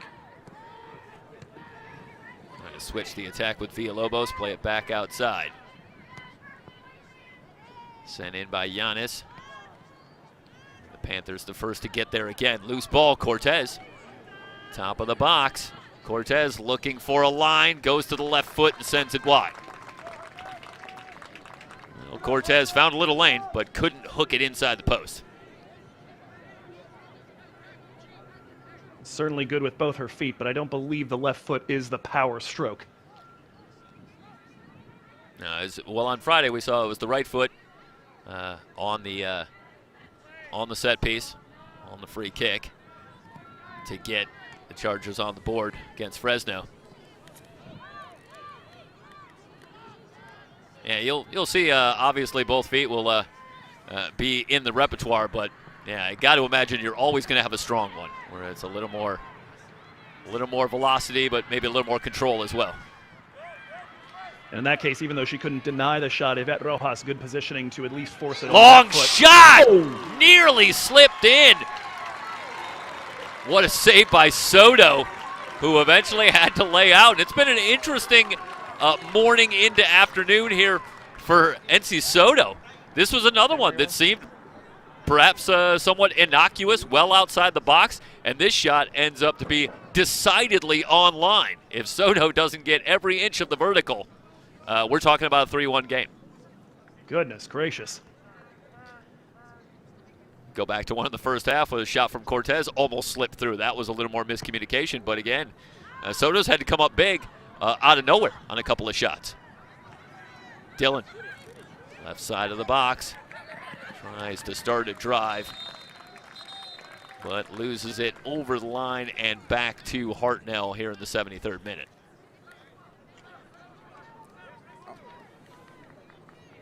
Almost got taken out by his beautiful woman. Have the feeling that there's been something of an adjustment here, which you would expect for Cypress, down 3 goals. But over the last 15 minutes or so, much more action in the Cypress attacking third than we've seen at any point.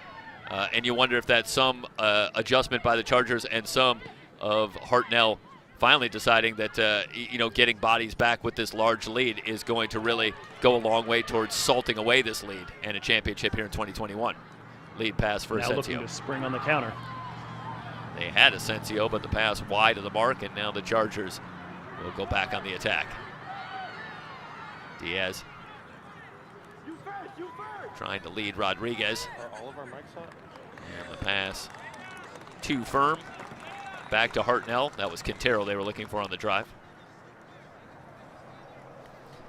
Well, let's see, Joe. It took 11:30, a couple hours here, but the fog has lifted. You can see it on your on your screen.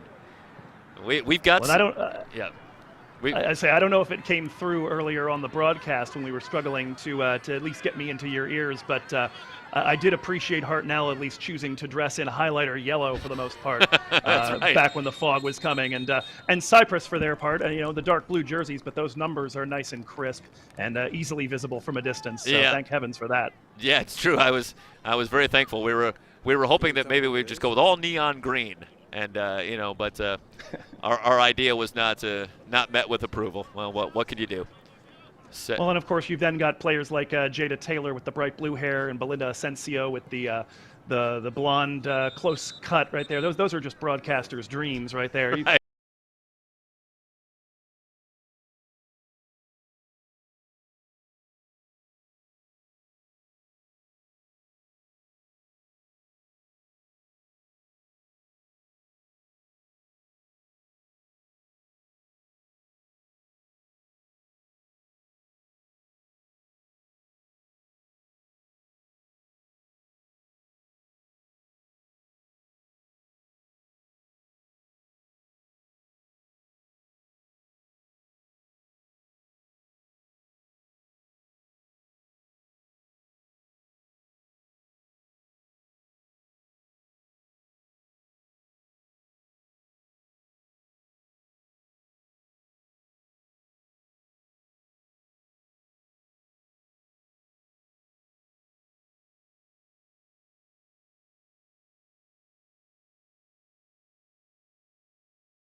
back to Mount San Antonio College, and they are looking at Cypress player Jasmine Ortiz, and good sign preliminarily as Jasmine Ortiz is sitting up, and they will continue to help her and get her to her feet. And obviously, that was a significant moment, but they were quick to attend to Jasmine Ortiz, and you can see there on the images that with some help, but she is up and walking under her own power, at least to a large degree, if not completely. And so there is some encouraging sign, and we'll obviously stay away from speculating any further from that. There was a collision, and Ortiz was clearly injured, but they have been able to get her up and onto the cart, and she will be taken in and, of course, continue to be monitored and looked at. And they will deal with the injury to Ortiz, as we will, it looks like we're going to return here and finish out. That was obviously a significant period of time for the injury timeout, but we're going to wait and see, but the players are coming back on the field. We did speculate or wonder if maybe at this point, with the game so close to being finished, if they might elect to simply call the game there or give the players or the coaches the option. But it does appear, with the Hartnell players coming back out to the field, that we're going to finish up the last few minutes here with Hartnell leading at 3-0. Such a tough way for such a superlative season for Jasmine Ortiz to end. I'm sorry, Joe, go ahead. I was saying it's such a tough way for such a superlative season for Jasmine Ortiz to come to a close here. Someone that Coach Eric Cortarte has repeatedly referred to as the heartbeat and the absolute MVP of this club there on the back line. And you can see, even down 3-0, even with only 2 or 3 minutes left, giving absolutely everything in support of the cause. Yeah, really under a tremendous assault from the outset by this tremendously talented front line of Hartnell. That back line for Cypress that has been so good all season long, with Ortiz and Presley Dillon and Lucia Yanis. They go with a three-man back line, which puts some additional pressure, and it just goes to show how good they've been all season long, really anchoring what has been one of the best defenses in the entire 3C2A. And Coach Hurtarte says, it starts with the counter press. It starts with the willingness of the forwards to be part of defending as soon as a team takes the ball over from them.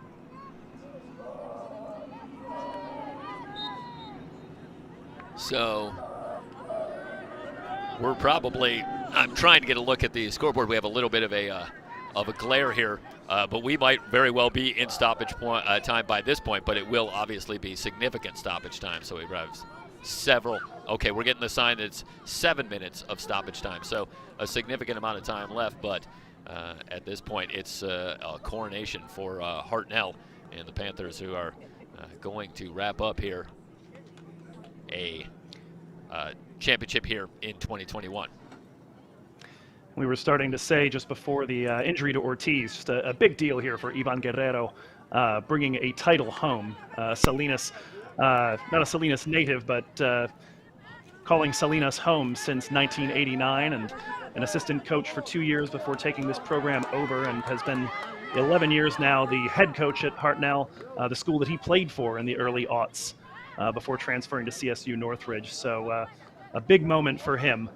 Somebody who certainly would never get the label mercenary coach or anything like that attached to him. This is a hometown thing, and a lot of hometown women as well on this team. So something for the coast there to be very proud of. Yeah, local talent and a coach with the long-time association. And the other storyline here is the Hartnell women on their way to a championship, and the Hartnell men go later today against Mount San Antonio College. Not unheard of. We just saw it a few years ago, if my research was correct, but a chance for Hartnell to pull the double here on Championship Sunday, perhaps. But the Hartnell men will have to get past an exceptionally talented Mount San Antonio College men's team chasing. I don't even know what number championship that would be for them, but didn't they have about four in a row, I believe, Joe? From a They had 4 in a row, and Coach Juan Carlos Sanchez has 5 total, which is tied with George Avakian of Foothill for the most men's soccer titles in 3C2A history. So looking for one for the thumb and a little bit of history today, and of course the Hartnell men looking to do the double alongside their women, who are just about 4.5 minutes away from being crowned 3C2A state champions.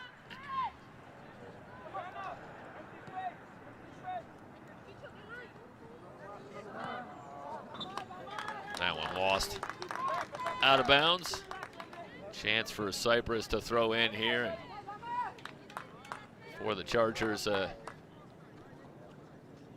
maybe just hoping to get one on the board. They've had a couple of chances, but for the most part, outside of a big discrepancy in corner kicks where Cypress has had 14 versus only 1 for Hartnell in free play, not many chances really developing at all for the Chargers here throughout.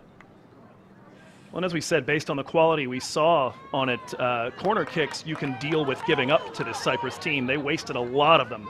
It was free kicks that would have been the big concern, and they've largely prevented themselves from putting the ball on the foot of Brianna Cortez in a dangerous with situation. A move. Uh-oh. On Herbert, in from the left. Gets some help from Duarte, who's able to knock her off the ball. Otherwise, it was Duarte one-on-one with Godino again. And considering the 2 rifle shots we've seen Jasmine Castillo put into the back of the net this weekend, I was a little surprised she didn't take that shot sooner when she still had Godino trying to decide which post to defend. Yeah, I'm a little bit surprised too. She really takes 3 or 4 more dribbles, and that allows Duarte to get back.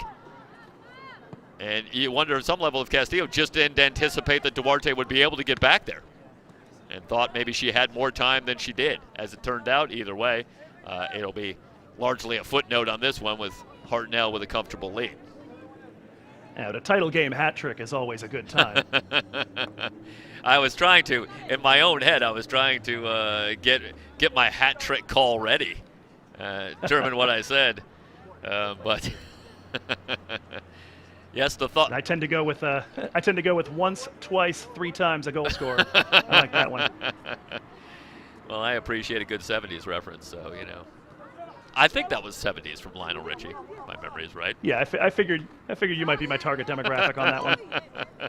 It's as though you're thinking of me when you're, what would Jeff enjoy? I don't know if that's the best idea, but hey. And Hartnell will run this out. We'll listen for the double whistle again. It'll be a fairly significant injury period, stoppage time. Word we got was 7 minutes. So a couple minutes left. They try to slip that one low past Godino, but it's wide of the mark. And Hartnell can retreat and set up and get ready to celebrate a 3C2A championship here in 2021.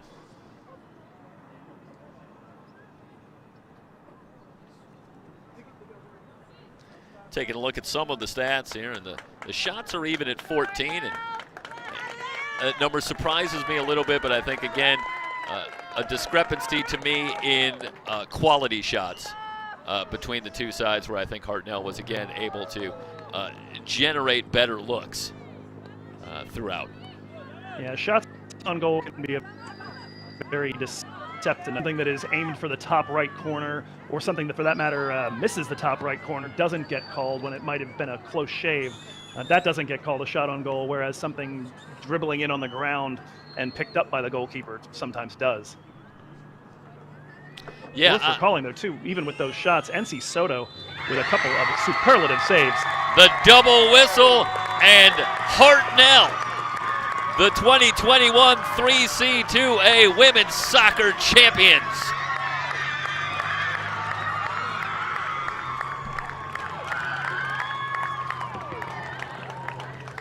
Well, Well, it'll be interesting, Joe, to see if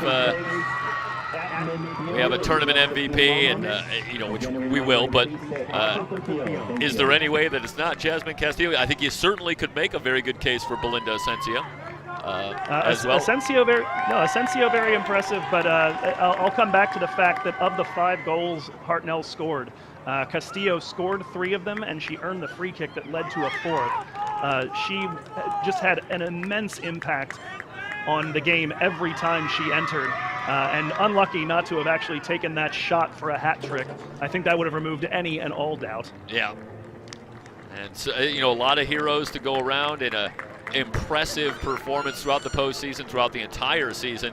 This is now a streak of 24 matches in a row unbeaten for a team that started 0-2, if you can believe that, and 22 0-2 since then.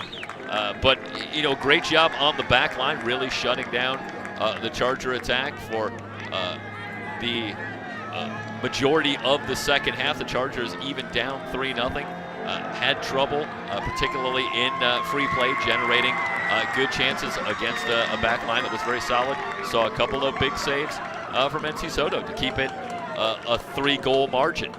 So it only begins there. We can obviously talk about the phenomenal goals from Jasmine Castillo, but it's a lot of great play all around.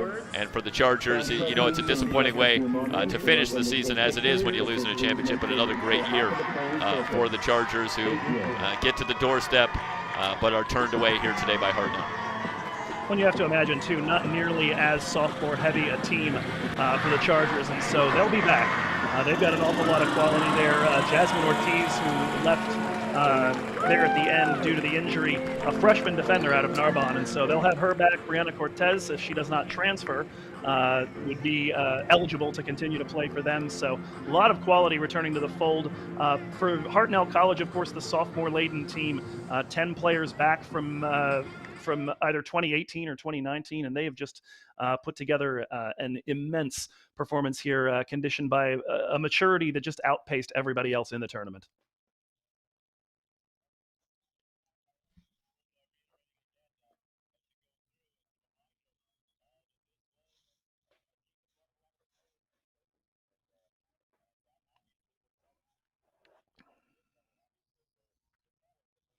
Minimal to non-existent.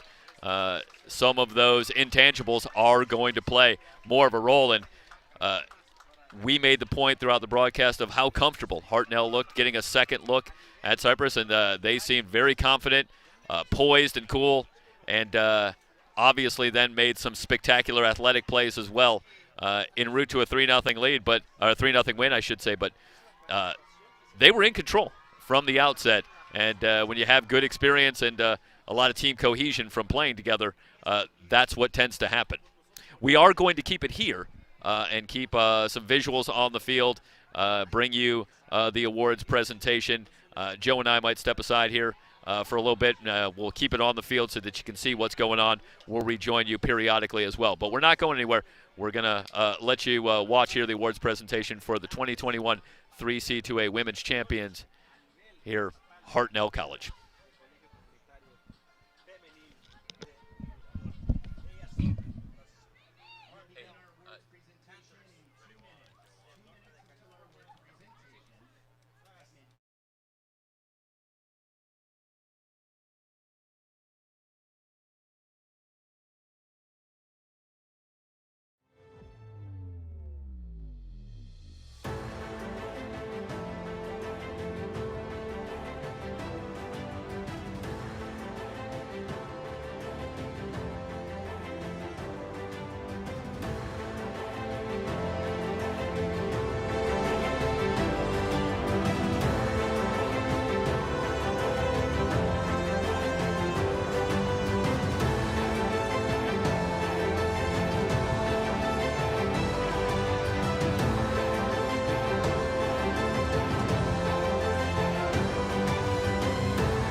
Cypress College.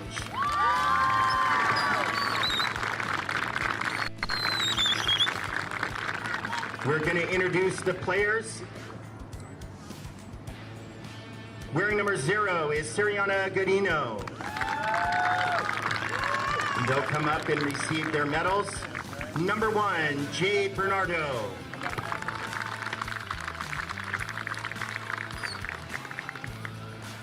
Number 2, Presley Dillon. Number 3, Anai Diaz. Number 5, Angelica Mora. Number 8, Lauren Hernandez. Number 9, Fabiola Salazar. Number 10, Alyssa Villalobos. Number 11, Heidi Castro. Number 12, Christine Duarte. Number 13, Alyssa Hohola. Number 14, Jasmine Ortiz. Number 20, Brianna Cortez. Number 21, Lucia Yanez. Number 24, Megan Freeman. Number 27, Dana Herbert. Number 39, Brianna Rodriguez. And number 77, Sylvia Quintero.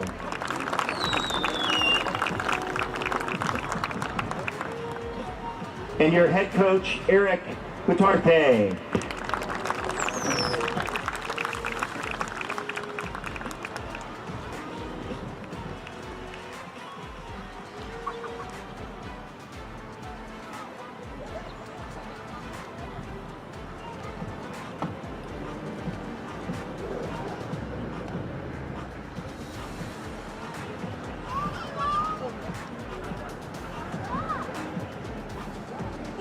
Now presenting the runner-up trophy to the Cypress College Chargers.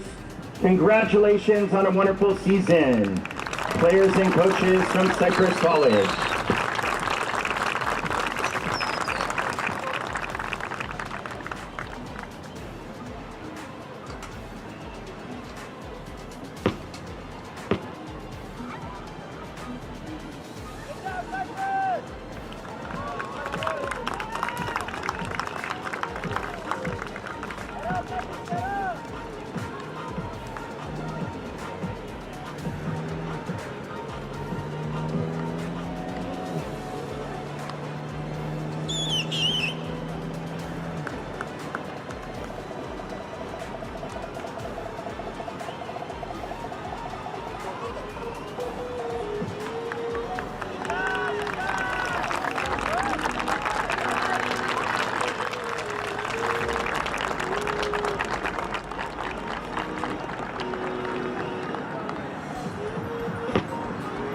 At this time, we'd like to recognize and congratulate our 3C 2A women's soccer state champions, the Panthers from Hartnell College. Introducing the players and coaches. Wearing number 1, Maiciela Mojica. Number 2, Eliza Solis. Number 3, Jaden Carrillo. Number 4, Arlette Fausto. Number 5, Sienna Maldonado. Number 6, Evelyn Orozco. Number 7, Chloe Thompson. Number 8, Melissa Pineda. Number 9, Brianna Bravo. Number 10, Dulce Avalos. Number 11, Susana Tejeda. Number 12, Yesenia Terena. Number 13, Brianna Guerrero. Number 14, Victoria Pelagio. Number 15, Catherine Custodio. Number 16, Alex Mendoza. Number 17, Stephanie Castillo. Number 18, Vanessa Carrillo. Number 19, Jasmine Castillo. Number 20, Monique Asensio.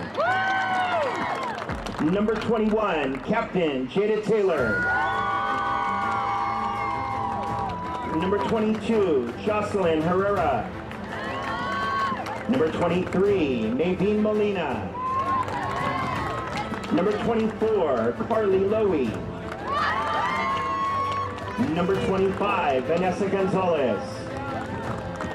Number 26, NC Soto.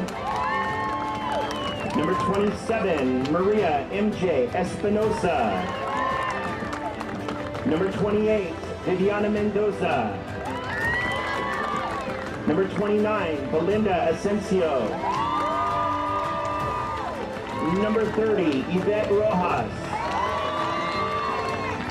Number 31, Katia Cervantes. And head coach, Ivan Guerrero.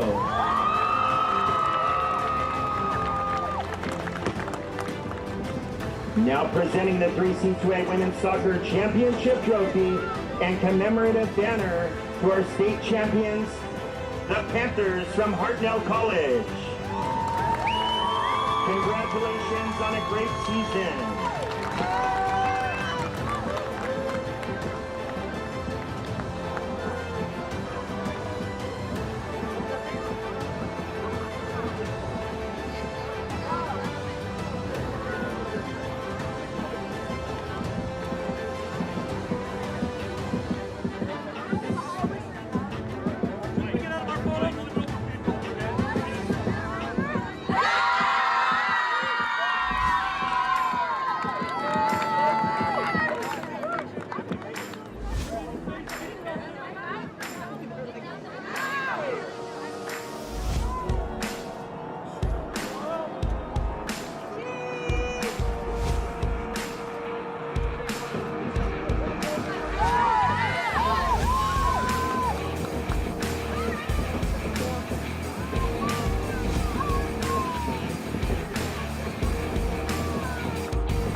Hartnell College, the 2021 3C2A Women's Soccer Champions.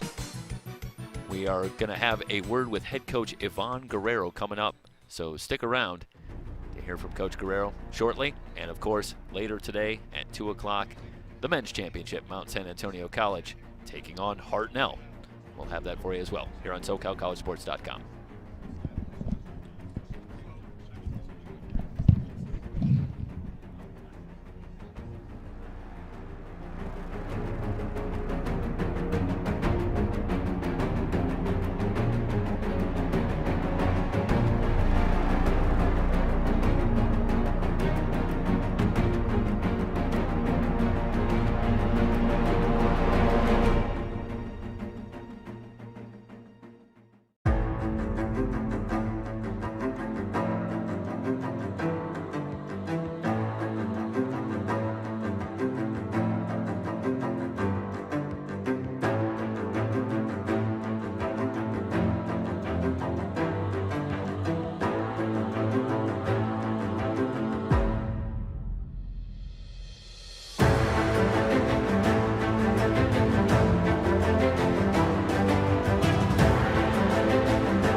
And we're back, as promised, with head coach Ivan Guerrero, Hartnell College, and special surprise, Jasmine Castillo, tournament MVP, joining us as well. And let's start today, Coach, with the second matchup between you and Cypress this season. As it turns out, you guys met back in early September.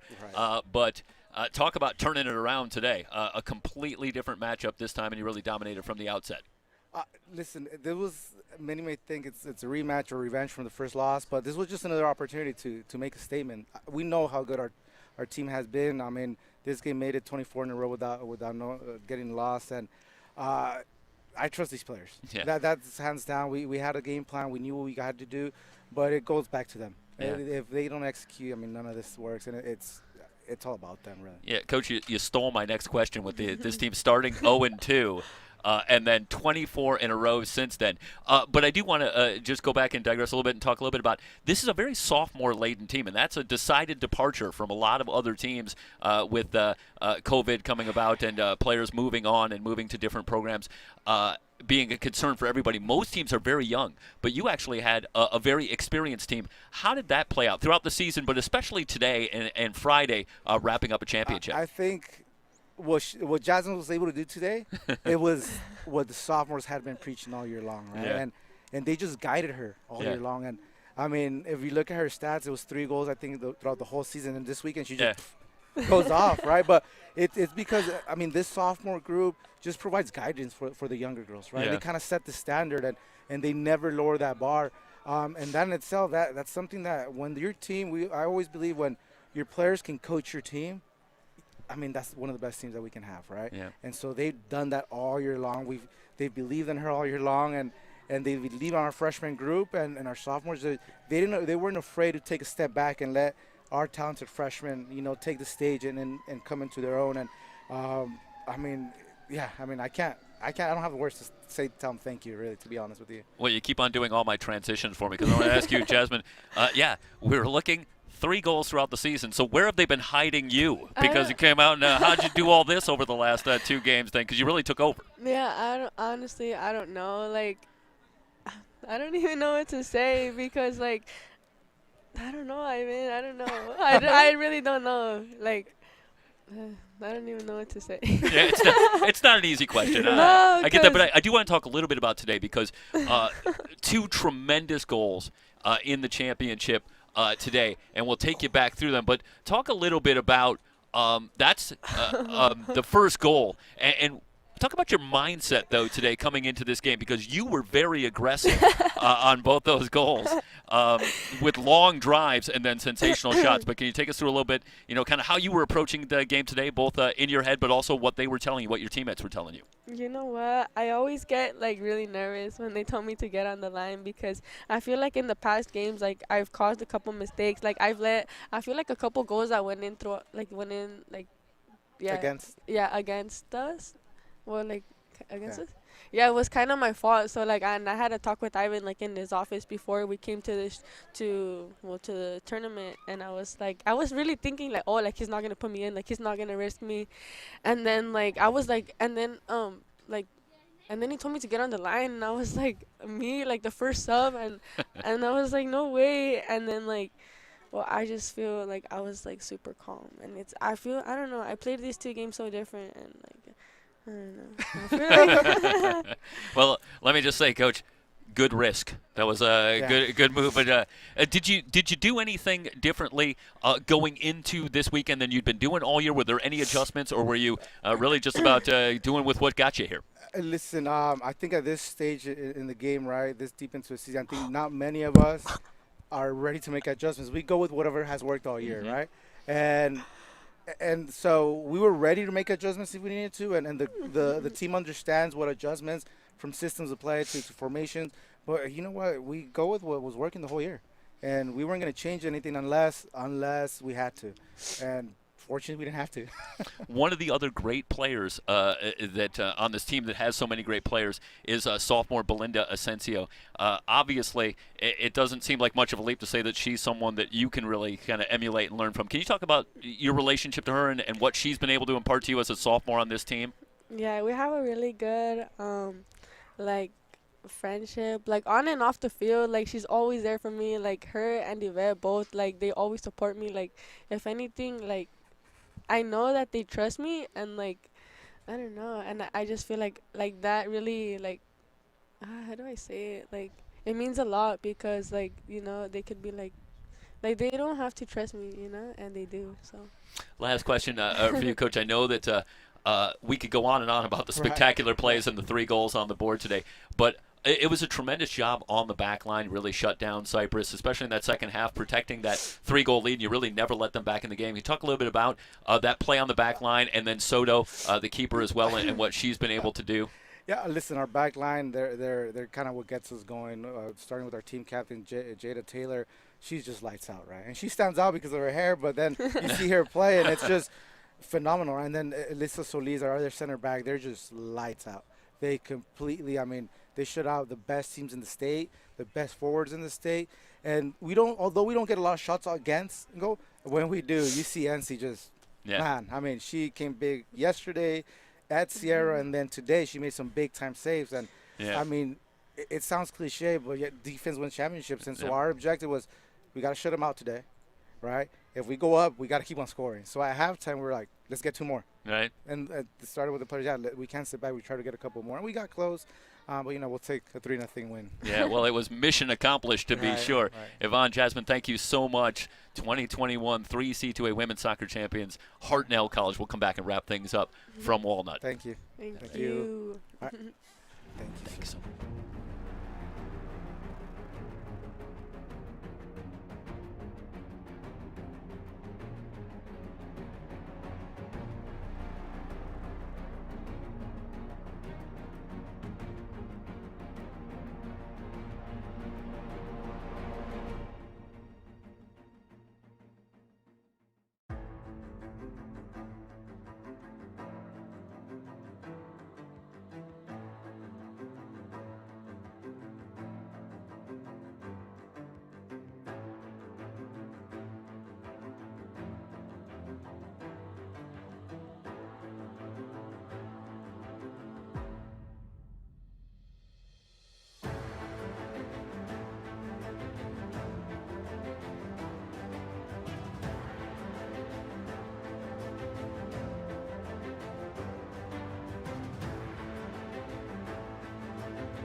And Hartnell College bringing the 3C2A Women's Soccer Championship back to the North with an emphatic 3-0 win over Cypress today in the championship game.